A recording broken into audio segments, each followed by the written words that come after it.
Taste the Daily.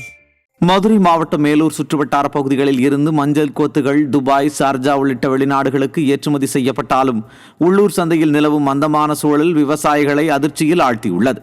மஞ்சள் கொத்து ஒன்று விவசாயிகளிடம் 11 ரூபாய் என குறைந்த விலைக்கு கொள்முதல் செய்யப்படுகிறது.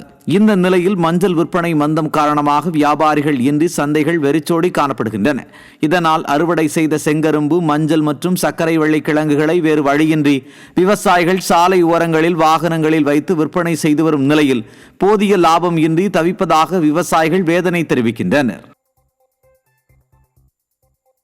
கடலூர் மாவட்டம் ஸ்ரீமுஷ்ணம் அருகே ஏவல்லியம் கிராமத்தில் விதிமுறைகளை மீறி செயல்படும் அரசு டாஸ்மாக் கடையால் தொடர் விபத்துக்கள் ஏற்பட்டு வருவதாக பொதுமக்கள் கடும் கண்டனம் தெரிவித்துள்ளனர்.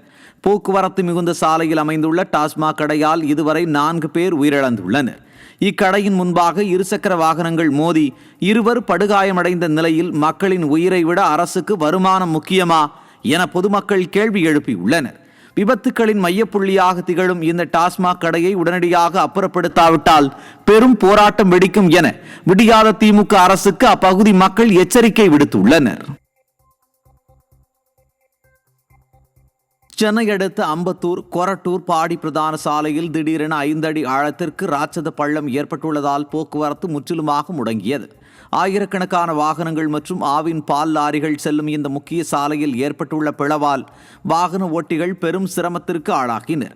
ஏற்கனவே இதே பகுதியில் சாலை உள்வாங்கிய நிலையில் தற்போது மீண்டும் பள்ளம் ஏற்பட்டுள்ளது மாநகராட்சியின் தரமற்ற பணிகளையே காட்டுவதாக பொதுமக்கள் குற்றம் சாட்டுகின்றனர்.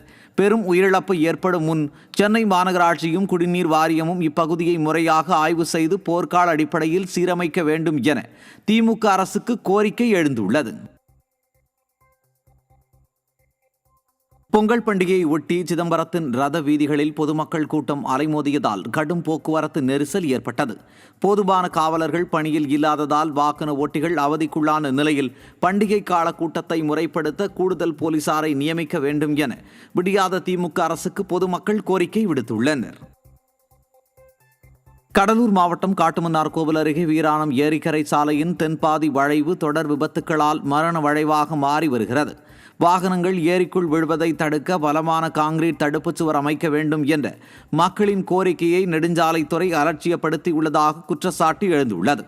தற்போது பெயரளவில் வைக்கப்பட்டுள்ள இடைவெளியுடன் கூடிய சிமெண்ட் கட்டைகளால் எந்த பயனும் இல்லை எனவும் விடியாத அரசின் அதிகாரிகள் முறையாக பணிகளை செய்யாதது ஏன் எனவும் ஆவேசமடையும் பொதுமக்கள் பெரும் உயிர் சேதம் ஏற்படும் முன் உடனடியாக தடுப்புச் சுவர் அமைக்க வேண்டும் என நெடுஞ்சாலைத்துறைக்கு கடும் கண்டனம் தெரிவித்துள்ளனர்.